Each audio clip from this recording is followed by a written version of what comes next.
I was back in Canada. I have a 1-year-old son and a 3-year-old daughter. I would pick up my son and play this game with him.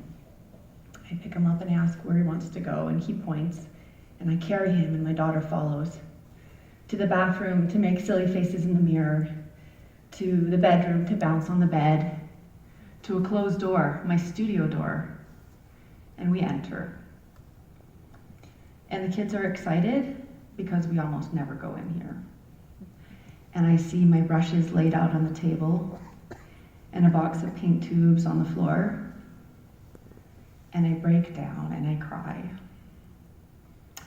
My studio is no longer that place of joy and discovery, it's empty. And all it does is remind me how long it's been since I've painted. Everyone tells you that having a baby changes everything. But what you don't hear about is the way that motherhood completely engulfs you, whether you want it to or not. Motherhood was suffocating me. I felt cervically dislocated. I wasn't making art anymore. How could I even call myself an artist? And I felt like a failure as a mother because my children weren't enough to make me happy, and I felt like they knew it. A few weeks later, I'm online, and I was reconnecting with an art school friend of mine who would also become a mother. We typed back and forth, then she asked me a question: do you still make art?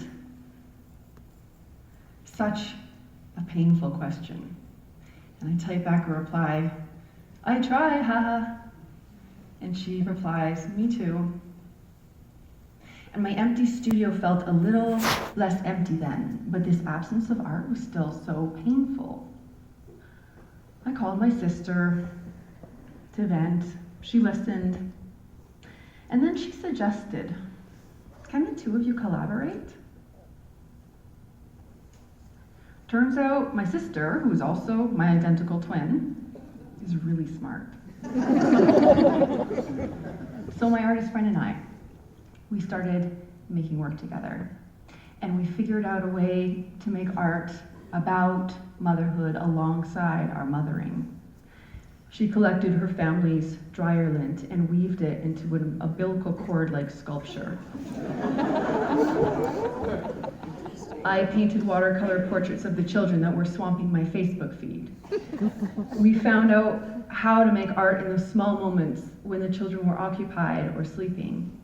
We used the materials of motherhood, we documented it, we investigated it, and a body of artwork grew. And our first exhibition opened 2 weeks ago in a gallery in Lethbridge.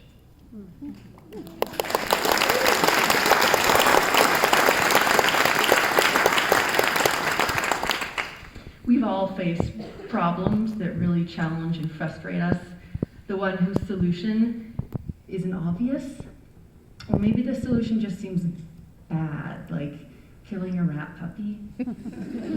Or maybe the solution seems just impossible because it requires time and energy that as a mother of young children, you just don't have. And solving these kinds of problems requires a kind of an openness, a creativity. And the solution is often not obvious, but then really surprising. A mother rat whisked away my problem, all squirming naked 5 of them. And while motherhood closed a particular studio door, it opened a new one in a different place. I just had to look. And the very best part, no cervical dislocation necessary. Thank